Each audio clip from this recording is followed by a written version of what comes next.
नमस्कार, मैं हूँ प्रतिभा और आपका स्वागत है मेरे चैनल प्रतिभा वॉइस पे। अगर आपको मेरी कहानियाँ पसंद आ रही हों तो मेरे चैनल को लाइक करें, शेयर करें और सब्सक्राइब करें। और हाँ, बेल आइकन को प्रेस करना ना भूलें ताकि मेरी आने वाली सभी वीडियोस की नोटिफिकेशन सबसे पहले आपको प्राप्त हो। तो चलिए शुरू करते हैं आज की कहानी। धोखा। सुमन और रोहन एक ही कोचिंग में साथ पढ़ते थे। रोहन अपने बैच का सबसे हैंडसम लड़का था।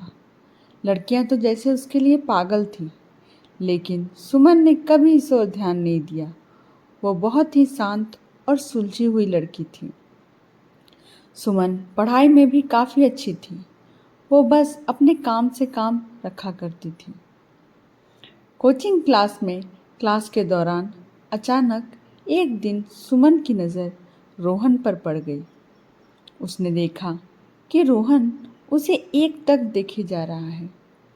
ये देख सुमन को थोड़ा अजीब भी लगा और वो शॉक्ड भी हो गई।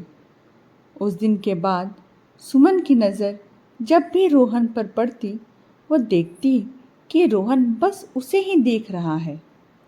पहले तो सुमन को ये सब थोड़ा अजीब लगा, लेकिन कुछ दिन बाद सुमन भी रोहन के इशारों का जवाब देने लगी। उसे भी रोहन अच्छा लगने लगा। अब सुमन ने भी थोड़ा सजना संवरना शुरू कर दिया था। एक दिन सुमन कोचिंग से घर जा रही थी। तभी अचानक रोहन ने सुमन के सामने बाइक रोकी और कहा कि आओ, मैं तुम्हें घर छोड़ देता हूँ। सुमन रोहन को मना नहीं कर पाई और उसकी बाइक में बैठ गई। थोड़ी ही दूर जाने पर रोहन ने सुमन से कहा, मुझे तुमसे कुछ कहना था। सुमन थोड़ी शर्मा गई। बोलो, क्या कहना है? रोहन, ऐसे नहीं, चलो किसी रेस्टोरेंट में बैठते हैं।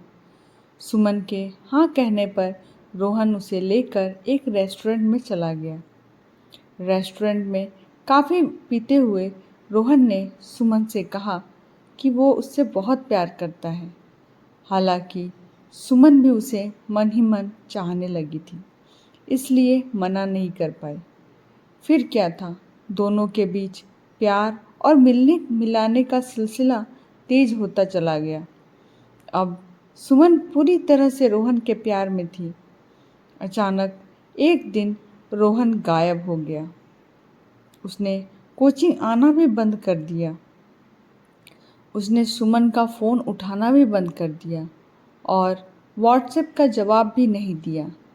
सुमन ने इस दौरान रोहन को सैकड़ों फ़ोन कॉल किए, हज़ारों मैसेज किए, लेकिन किसी का कोई जवाब नहीं मिला। सुमन तो जैसे अब पागल सी हो गई थी। ना ही उसका मन अब पढ़ाई में लगता, ना ही किसी और काम में। सुमन बस दिन रात रोती रहती। एक दिन सुमन अपनी माँ के साथ बाजार जा रही थी तो उसे वहाँ रोहन दिखा, लेकिन माँ के साथ होने की वजह से वो उसे रोक नहीं पाई। घर आने के बाद सुमन किसी बहाने से फिर से उसी बाजार में पहुंची। वहाँ संयोग से रोहन उसे मिल गया। तभी रोहन सुमन को लेकर उसे अपने दोस्त के खाली घर लेकर गया और उसे अपनी कोई मजबूरी बताकर उससे माफ़ी मांगने लगा। सुमन ने भी उसकी बातों पर यकीन कर लिया, लेकिन कुछ ही दिनों बाद रोहन फिर से गायब हो गया। सुमन ने इस बार रोहन के बारे में बाहर जाकर भी बहुत पता लगाया। तभी सुमन को मालूम पड़ा कि रोहन किसी अपराधी गिरोह से जुड़ा हुआ है और उसकी ही तरह रोहन ने कई और लड़कियों से भी संबंध रखे थे। ये जान सुमन पूरी तरह से टूट चुकी थी। सुमन को ये भी पता चला कि रोहन लड़कियों को अपने प्यार में फंसाकर उनकी अश्लील वीडियो पॉर्न वेबसाइट पर अपलोड करके पैसे कमाता है और साथ ही उन लड़कियों को ब्लैकमेल भी करता है। ये सब जानकर सुमन सतर्क हो गई और रोहन से दूरी बना ली।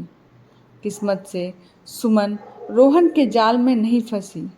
सुमन प्यार में मिले इस धोखे को तो बर्दाश्त कर लेगी, लेकिन शुक्र है रोहन सुमन की कोई अश्लील वीडियो नहीं बना पाया, वरना हजारों लड़कियों की तरह सुमन भी अपनी पूरी जिंदगी बदनामी में काटती। लड़कियों को हमेशा सतर्क रहना चाहिए।